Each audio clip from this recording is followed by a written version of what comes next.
Hello everyone, আসসালামু আলাইকুম। আপনারা সবাই কেমন আছেন? আশা করি সবাই অনেক ভালো আছেন। আলহামদুলিল্লাহ আমরা অনেক ভালো আছি। এই যে দেখেন, আপনাদের ভাইয়া সকালে ঘুম থেকে উঠে আগে সে চুল আঁচড়াতে লাগছে। আপনাদের ভাইয়ের একটা অভ্যাস, সে যেখান থেকে আসুক না কেন, যে কাজ করুক না কেন, তার আগে চুল আঁচড়াতে হবে। তারপর এই যে চুল আঁচড়ানোর পর সে একটা ডাব কাটতে লাগছে। আমার দাদি শাশুড়ি খাবে, এই জন্য সে ডাবটা কেটে দিল। তারপর বাইরে এসে দেখি আমাদের জানালার পিছনে অনেক ময়লা আবর্জনা পড়ে একদম জঙ্গল হয়ে গেছে। অনেক কাগজও পড়েছিল, পলিথিন।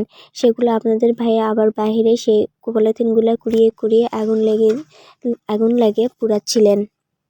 আর আমাদের বিড়ালটা, আমরা যেখানেই যাচ্ছি আমাদের সাথে সাথে সেও সেখানে যাচ্ছে। আপনাদের ভাইয়ের সাথে আমার ছোট ননদও কাজ করতে লাগছে। আমার ছোট ননদ কিন্তু তার ভাইয়ের সাথে খুব মিল। তার ভাইয়া যেখানে যাবে, যে কাজ করবে, সেও সেখানে যাবে। তারপরে এই যে বাহিরে আমাদের বাড়ির সামনে অনেক পাতা পড়েছিল। আমাদের গ্রামের মানুষরা কিন্তু আমরা এই পাতা দিয়েই রান্না করি। এই জন্য আমি আবার সেই পাতাগুলো একটু ঝাড় দিয়ে এক জায়গায় করে রাখলাম। আমি এই কাজগুলো করতাম না, কিন্তু আমার শাশুড়ি নাই জন্য আমি পাতাগুলোকে ঝাড় দিয়ে বা এক জায়গায় করে রাখলাম। তারপরে এই যে আপনাদের ভাইয়া আবার ছাদে এসে পানি দিচ্ছিলেন। তারপর আপনাদের ভাইয়া ছাদে পানি দিচ্ছিলেন জন্য আমি আবার বাসায় এসে আপনাদের ভাইয়ার খাওয়ার জন্য একটু নুডলস রান্না করছিলাম। কারণ আপনাদের ভাইয়া সকালে ভাত খেতে চায় না, এই জন্য তাকে আমি অল্প একটু নুডলস রান্না করে দিলাম আর একটু চা বানাই দিচ্ছিলাম। নুডলস রান্না করার জন্য আমি প্রথমে একটু তেল দিয়ে পেঁয়াজটাকে ভালোভাবে ভেজে নিচ্ছিলাম। পেঁয়াজটা ভেজে নেওয়ার পর আমি এই পেঁয়াজে লবণ, হলুদ এবং গুঁড়া মরিচ দিয়ে একটু পানি দিব।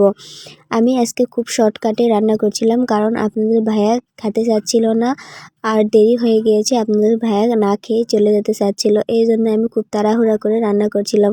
আর তাড়াহুড়া করে রান্না করতে গিয়ে আমি নুডলসে ডিম দিতেই ভুলে গেছিলাম। আজকে ডিম ছাড়াই আমি নুডলসটা রান্না করে ফেলছি। তো এই যে এদিকে আমার পেঁয়াজটা ভালোভাবে ভেজে নেওয়া হয়ে গেছে। আমি একটু লবণ, একটু হলুদ আর একটু গুঁড়া মরিচ দিয়ে পানি দিয়ে দিলাম। এখন আমি নুডলসটা দিয়ে দিব একটু সেদ্ধ হওয়ার জন্য। আমি কিন্তু অত ভালো রান্না করতে পারি না। আপনারা আবার বলবেন যে এটা কেমন রান্না, বা এটা কেমন, এটা হবে না, সেটা হবে না। বাবা, আমি আগেই বলে দিচ্ছি, আমি অত ভালো রান্না করতে পারি না। যেটুকু পারি শুধু আপনাদেরকে সেটুকুই দেখাই। তারপর এই যে আমার নুডলসটা প্রায় সিদ্ধ হয়ে গিয়েছে। এখন আমি নুডলসের মশলাটা দিয়ে দিব।